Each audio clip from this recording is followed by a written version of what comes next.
Hi guys, and welcome back. Today's video we're going to be talking about chain maintenance. It's a very important part of a motorcycle maintenance regime.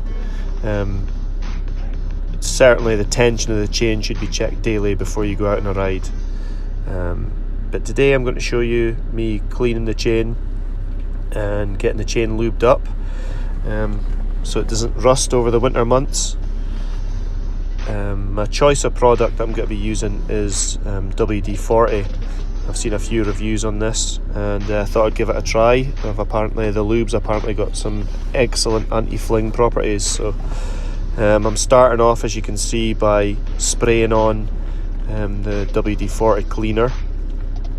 Trying not to get the product all over the wheels, but it's quite difficult, this process, to try and stop the spray going everywhere, but I'm trying to be as careful as I can.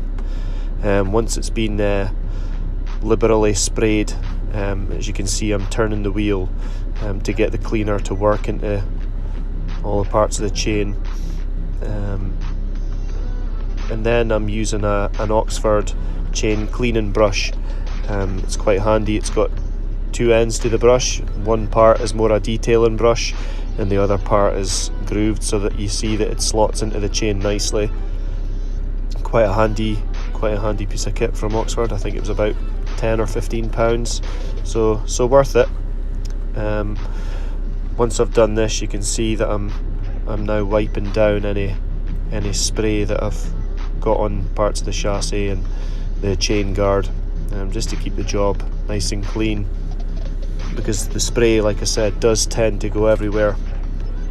I actually made a bit of a mistake the first time I did this on the bike. I didn't have any protection underneath the bike in terms of a mat down to stop the dripping coming off of the chain, and I ended up with puddles of oily water all over the garage floor. Luckily I managed to power wash it off, but as you can see underneath the bike just now, I'm actually using pet training pads. I got this idea from one of my friends. You can buy packs of these, say 30 pads from, I think I got these from Tesco for a few pounds. You get about 30 in a pack, and you can just put them down underneath the bike, and when the dirty water drops off the bike, off of the chain, the training pads catch this, and it's really handy to use. For the sake of a few pounds, it saves your garage floor getting a mess. So I would highly recommend it for anybody that's thinking about doing chain maintenance on their bike. It just saves your garage floor. So once I've cleaned it, you can now see the chain is looking nice and clean, free from any grit and dirt. The next process, I'm going to be applying the WD-40 lube. Now this apparently has got excellent anti-fling properties. I've not actually had a chance to be out on a long ride, just because when I got the bike it was the tail end of the season, so I've not been able to get out and do some long journeys in it, so I can't actually tell what the anti-fling properties are like yet, but I'm sure I'll update on a later video my findings with this product. But at least I'm getting it on and getting the chain all protected for this cold months, ready for springtime next year.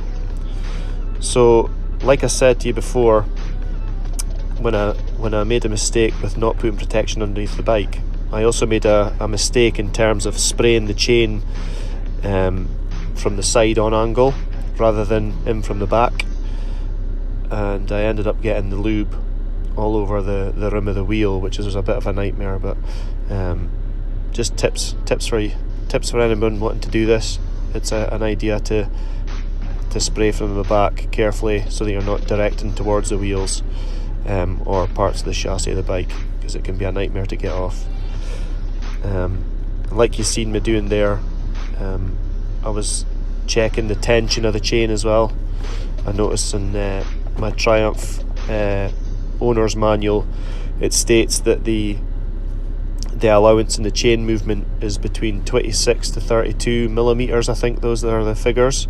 So I was just checking it there, and with my rule I noticed my movement was about the 27 millimeters mark. So well within the manufacturer's recommended chain movement allowance, which is good.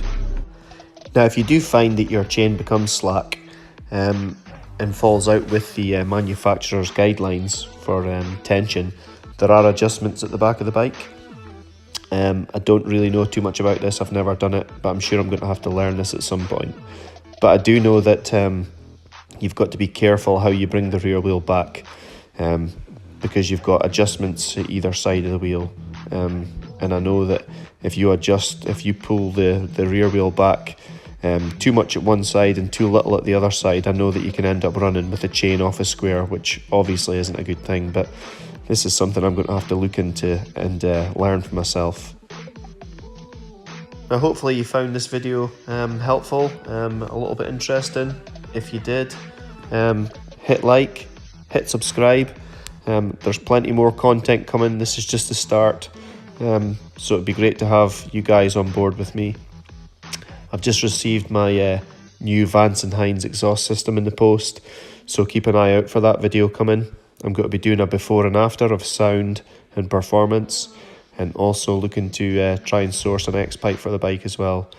As you can see, the pet training pads have done a great job of catching all that dirty, greasy water, which is stopping the stain under the garage floor, which is always a good thing. So if you haven't already got some, get yourself down to Tesco, buy a pack, and save your garage floor, save the mess. But thanks a lot for watching. Hopefully I'll see you in the next video. But until next time guys,